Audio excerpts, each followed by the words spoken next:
March is Women's History Month, and what a wonderful way to start the celebrations for this important date. My guest tonight is Julia Lapping Rivera, and she's a Leverett-based artist who teaches woodcut printmaking at Smith College. Welcome, Julie. It's such a pleasure to have you here as my guest. Thank you, Raquel. It's very, very nice to be here with you. Good, good. And I know we have a lot of things to talk about, especially later on. We're going to focus on the celebration of women's history. It's just such a coincidence that what we're going to talk about is about this women's related to Women's History Month. But could you please walk me through the process of woodcut printmaking? I am not too familiar with it. I would love to. It is my passion, and it is the first form of printmaking, and in a way the most basic. It's a relief process, and what that means is that the image is on the surface of the wood, and what we remove from the wood is all the negative spaces, so that when you roll a block with ink, what prints is everything that is still on the surface. Can I show you an example of one to demonstrate that? So, for example, here's a wood block of one of my favorite people, Ruth Bader Ginsburg, and all the white or negative spaces have been carved away, and the whole block has been rolled with black ink so that this is what you see. That's the final result. Yes. So it's a very straightforward process. Other forms of printmaking have kind of more complicated ways of getting images from the plate and such, but there's something very direct about this process that I really enjoy. And how long have you been doing this? Well, I was an undergrad printmaking major. I finished my degree at UMass, and then I sort of left it behind, and I was working with mostly drawing and works on paper. I came back to it about 20 years ago, a little more than that, when I moved back to the Valley, and I joined Zea Mays Printmaking Studio, which I'd love to tell you more about. Please do, please do. So Zea Mays is a fantastic printmaking studio right here in Florence, and it's actually a world-famous, renowned kind of studio, very dedicated to non-toxic printmaking methods. So a lot of research happens there. Also, it's a member studio, and so I'm not exactly sure how many members we have, but it's quite a large community of members. And there's teaching that goes on there and a lot of research into non-toxic printmaking and a very strong social justice component. We're very dedicated to social, racial, economic, and environmental equity. Mm-hmm. Can you expand on that, please? Because that is a field that really interests me. Yeah. Like, in which ways do you do this? So things? We have scholarships for folks who aren't able to afford classes or membership. There is a new program now, actually, dedicated to BIPOC artists because just a commitment to making sure that our community is as diverse as we can make it. And environmental justice is really about finding all these non-toxic ways to do these practices in printmaking. Mm-hmm. There are two things that I am interested in asking. When you say non-toxic, are you talking about the inks that you use? That's one of the things, how we clean the inks, the kinds of inks that we use, the ways, like, for example, there's a whole other kind of printmaking called intaglio that involves etching, and so there are all sorts of new ways to do that doesn't involve the toxic materials that used to be used in those processes. Mm-hmm. So we're really at the forefront of figuring those things out. Oh, that's great. Yeah. And regarding the wood, is there a specific type of wood, or do you use diverse types of wood? You can use different kinds of woods depending upon what you're making. Generally, you want to use a reasonably hard wood. So this wood is actually sustainably grown, and it's from Japan. It's called Shina plywood, which is one that I really enjoy because it's hard enough to hold an image, but not so hard that it's difficult to carve. Sometimes when I'm doing very detailed work, I do need a harder wood, so that would be something more like cherry. Cherry is a nice hard wood to carve into and really holds very tight detail. And that's a local tree. Yeah, you purchase those from local places. And is it very difficult to get this wood from Japan? Well, there's actually only one source that I know of in the United States. So it isn't difficult because I use that source, but it's not so commonly used and known, I think. Yeah. So, and that's a softer wood. Slightly softer wood, yeah. Yeah, very good. Now, I understand also that you were working at one time in New York, right? New York City. Oh, yes. Tell me a little bit about that. Yes. So I started out my art life in New York City. I was getting my master's at Pratt Institute, and I happened into a wonderful job as a teaching artist in an organization that is still called Studio in a School, still exists, and it is the most wonderful organization that places artists in public schools. And what we did was we taught students, but also their classroom teachers, about how to teach art. So we kind of worked together in that way. And we had amazing people on our board of directors, like Roy Lichtenstein, for example, Chuck Close, and Romare Bearden when he was alive in the beginning of our program. And they were just wonderful, wonderful people. And it was a beautiful experience, and it really had a strong effect on me in that, I don't know, I feel like my whole attitude about what art is was affected by that work. Partly just because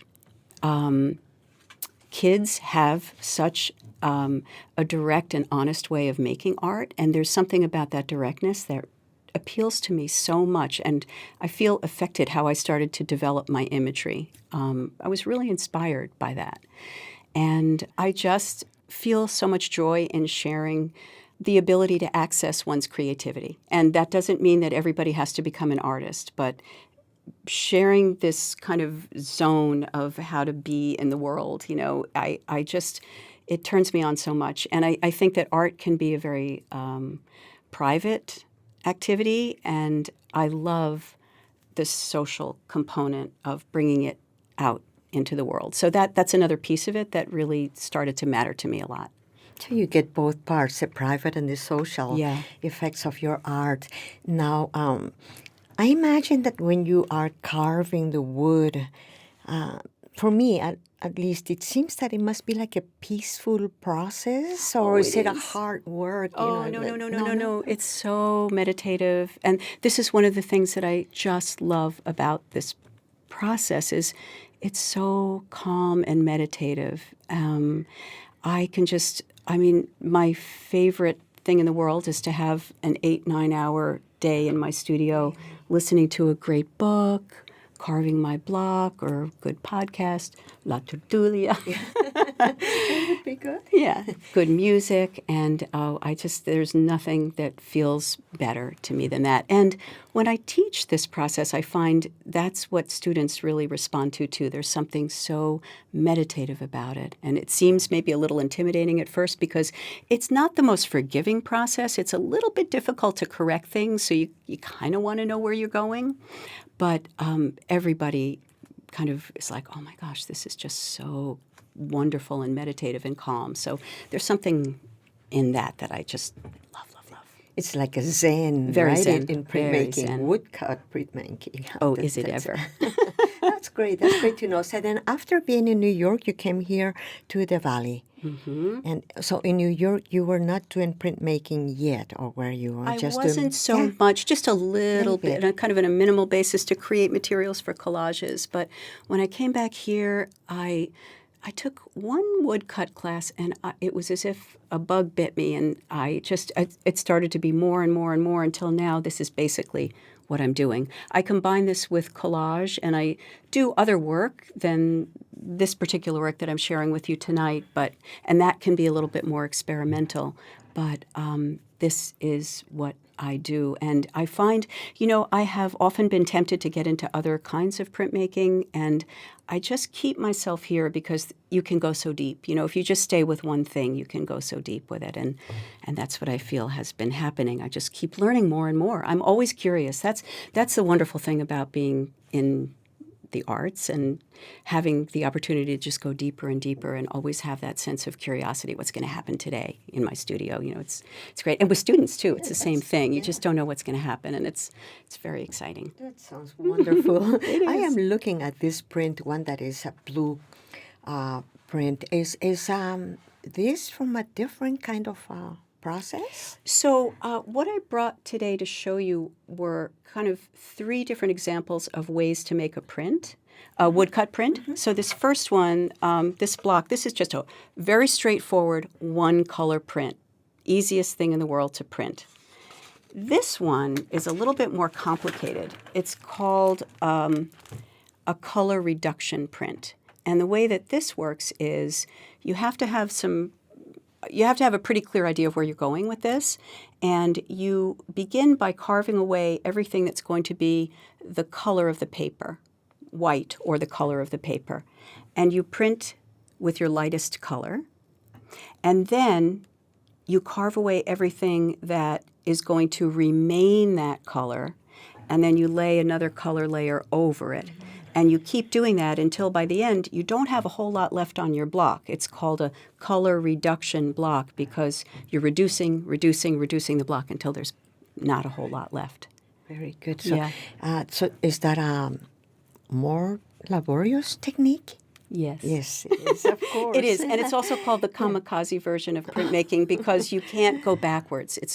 It's gone, so that makes it a little bit tricky. Kamikaze work. Yeah. Okay. Very good. Yeah. And this third one that you have here? And this one, I brought the blocks also to show you. So actually, let me show you the blocks first. So this is a multiple block print. So it's a little bit more forgiving, and you can go back and change things, whereas with this method of color print woodcut, you can't really go backwards. So here's the 2 blocks. So the first block was just carved, just the whites were carved, and it was printed in a light color, which is this color, the sort of ochre. Yeah. And then the second block is the darker brown, and it gets printed right on top. Yeah. Okay. So you can see the difference. So this is just a 2-block process. This is also called a chiaroscuro print, which means dark and light. So I've stayed in a very close color family to create this print, which is called a chiaroscuro print because you're not mixing lots of different colors. I have other prints in my series where there's sort of more complicated things happening with color, but not so much in these. Very good. So that one seems a little easier than the kamikaze one, right? In a way it is, and in a way it isn't. There's a certain thing about carving one block that simplifies things. It's 2 very different ways of thinking. And sometimes I really love doing this. But yes, that's more forgiving. You had mentioned, Julie, that part of your art is also focused on social justice. And I would like to expand on that, especially now that we're celebrating Women's History Month. And I am looking at Ida. Tell me what, and actually, let's go back a little bit more because I would like to ask you, how were you inspired, or what inspired you to start doing portraits of these women? Yes. So this series started 5+ years ago, about 5 years ago, and it was inspired, sadly, by the Brett Kavanaugh hearings that were happening at the time. And I remember being in my studio working and listening to them and feeling very frustrated by what I was hearing. And I also remember those were the Trump years, and there were so many things that were being said that were, may I use the word, they were misogynist and racist and there was just so much negativity, and it was overwhelming. And prior to that, I didn't feel as strong a calling to make the subject of my work so specifically about social justice. That's not entirely true, but yeah, basically, my work was a little bit more personal and more inward.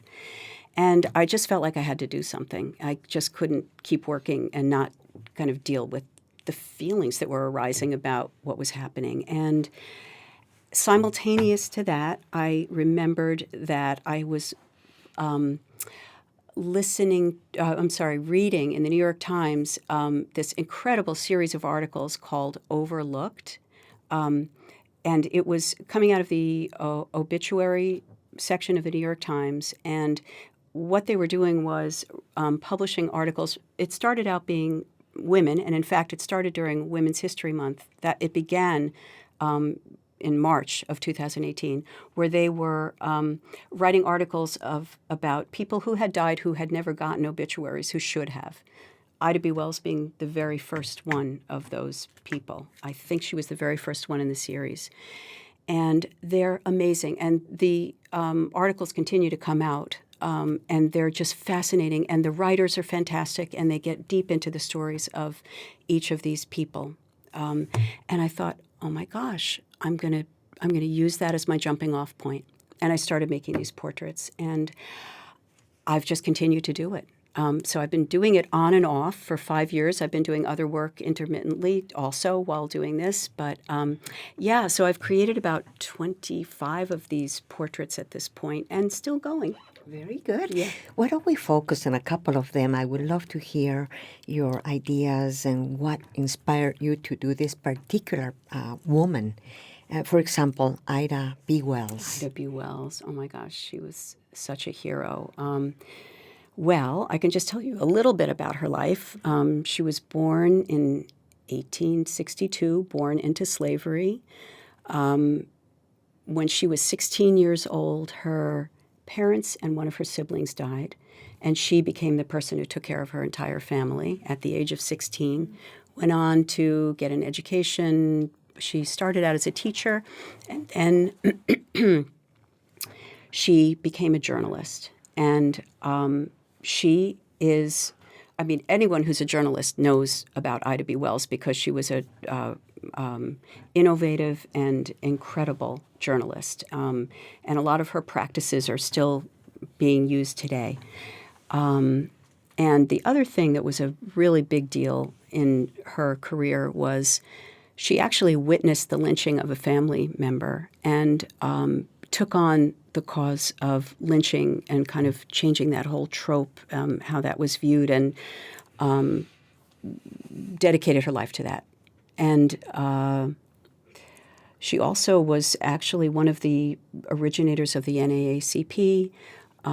She doesn't get as much credit as she should because she was a woman, and there was that issue, back then. But she fought the good fight her whole life. Mm-hmm. Yeah. Very good. And I believe she also used her journalism to advocate for unions, people that were in the unions. Mm-hmm. And I also read something else. Oh, she also fought for the women's right to vote. Yes. Right? She did. She did that too. Ones. Yes. And she had a very atypical marital relationship. Her husband, she was basically the breadwinner, and he was the stay-at-home parent in that relationship, which was pretty cool back then. Yeah. Wow, very good. Good for her. Yes. And then you also chose another woman that is very important, especially in the medical field. We're talking about Henrietta Lacks. Yes. Henrietta Lacks. Henrietta Lacks. I'm sorry I didn't bring my portrait of her to show you. Oh, but I'm sorry. Allow me to go back first. You had mentioned initially that you have some poems also that go with each of the portraits. Oh, my goodness, yes. And I brought Ida's poem. So this portrait series, just to explain, is also a poetry collection. So when I was working on this series, early on, I felt that I wanted to have text associated with these portraits to kind of illuminate the women's lives more. And I realized that what I wanted was something more poetic. So I started reaching out to poets and was lucky enough to get connected with a wonderful group of local poets. And I showed them the work that I was doing and asked them if they would work with me. And they jumped on board, and they've been so fantastic. And as time went on and this project continued to grow, I started to feel that I really wanted to try to find poets who shared some of the cultural background or, other connections with the people that I was asking folks to write about. And so I have now a very large group of poets who are working with me to create the most beautiful poems, and they've added an amazing new layer of depth to the work. This poem about Ida, it's called Ida, is by a local poet named Rage Hezekiah, and I could read an excerpt of it for you. I would love you to do that. It's so beautiful, and I actually brought a copy of this for you to keep. Thank you. Thank you. Let's see. Unflinching, you tucked pistol in skirt pocket, gritted teeth, somehow fearless after mobs strung up your brothers, burned your press, gold flames, melted metal. You fought as only a woman can fight, thread of tenderness pulled taut through every violence. You conjured wings, saying, I would gather my race in my arms and fly away with them. Oh, beautiful. Yes. Yeah. So powerful. Yeah. Okay. Let's go to Henrietta. Henrietta. Another woman who deserves a lot more credit than what she has Yes. received. So her story is that at the age of 31, she died of cervical cancer. And she had these unbelievable virulent cells that were able to survive outside of her body. It was a very vicious form of cancer that she had. She left behind 5 young children when she died at that young age. And unbeknownst to her or her family, the doctors harvested her cells and used them for research, which actually has led to and continues to be used to research cancer cures, vaccinations, cures for Parkinson's disease. The list is endless. The impact that it's had in the medical field is tremendous. Her cells are called HeLa for Henrietta Lacks. But the family didn't know that they did this. The pharmaceutical companies profited immensely from this. I mean, we have all benefited from the research, but the family was left in the dark. And many years later, an investigative reporter by the name of Rebecca Skloot wrote a book, which maybe you've heard of, The Immortal Life of Henrietta Lacks. Yes. Immortal because her cells are immortal. Her cells go on. And as a result of this expose that she wrote, there has been finally, after all these years, some compensation given to the family and recognition for the contribution that Henrietta made to medical science. So the right has been wronged a little, but a little too late, yes, too. Exactly. Yeah. And it's amazing to know that by these scientists doing a culture on these cells, they keep multiplying, as you said, and they don't die. Yeah. And we are still benefiting from all these. Even the COVID vaccines. Yes. These cells Yes. are, Yeah. I'm also interested in another person that you had mentioned that you did a portrait of, and that is Frances Perkins, a local hero. hero. Why did you choose her? Well, actually, I read about her. I didn't know about her until I read about her in Letters from an American. Heather Cox Richardson's wrote an article about her, and I was I had heard of her because Mount Holyoke College has Francis Perkins Scholarship program for folks who have returned to college a little bit later in life. Because she went to Mount Holyoke College. She was born in Maine. The family moved to Massachusetts. And an interesting anecdote that I read about her is that she happened to be in New York City when the Triangle Shirtwaist Fire happened, in which I think it was like 146 women perished because of this horrible fire. And as a result, she got very involved in worker protection issues, and she worked in, government for many years, and eventually was chosen as the first female cabinet member under FDR. And she is the hidden force behind all sorts of things like unemployment insurance, workers' compensation, Social Security. She played a pivotal role in making all those things happen, but you don't really know about that. Exactly, yeah. But that's why you are doing a tremendous job with this, because that brings me to the next question. All these different portraits that you have been working with, you have an exhibit coming up. I do. Tell us about it, please. It's right here in Springfield. I'm so excited. It's going to be opening next month at the D'Amour Museum of Fine Arts. The name of the show is Look Again, Portraits of Daring Women. And it's going to include about 3/4 of the portraits that I have made. I've made a total of maybe 25 now, and it'll be about 18 portraits, I think.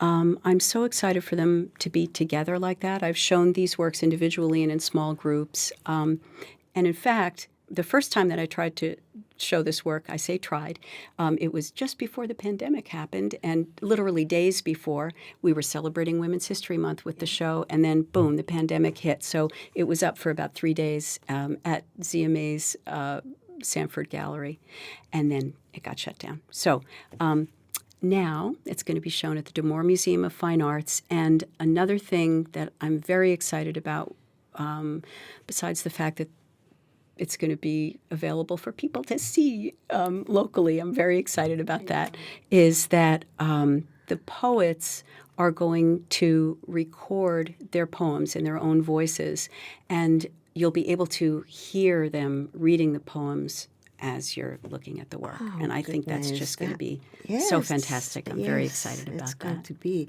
Can you name a couple of names of the portraits that you are going to have? Names of the persons?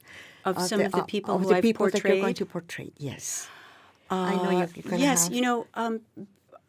may I this here. borrow? Sure, of course. I'm just going to take a look at this. So, Nella Larson.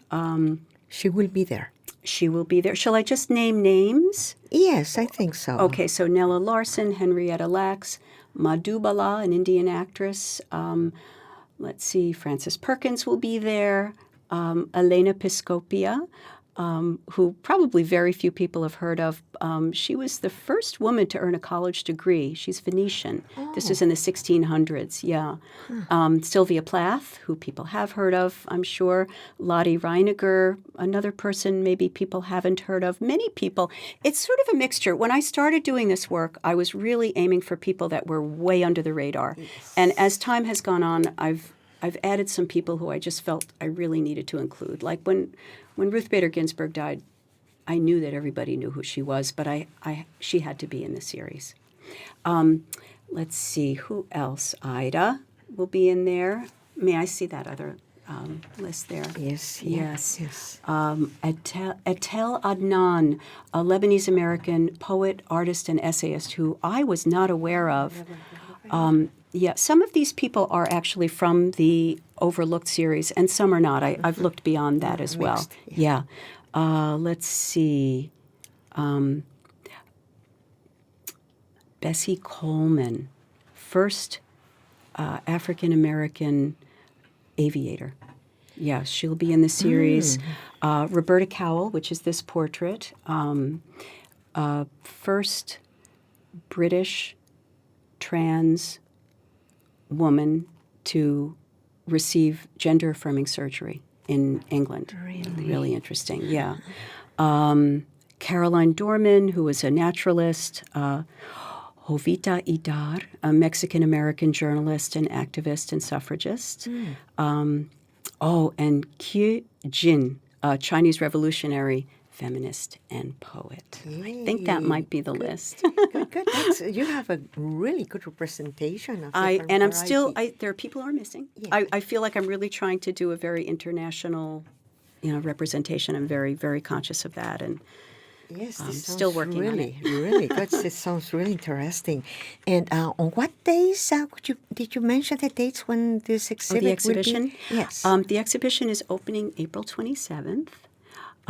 There's going to be an artist reception May 31st, and the show is up through February 2025. So there's a nice long stretch of time that people can come see That it. is great. And if by any chance anybody wants to get in touch with you, is there a website that you might have or Instagram account? Yes, or anything? both. Yes, both. Oh. So my website is www.lappingriver.com. Lapping is L-A.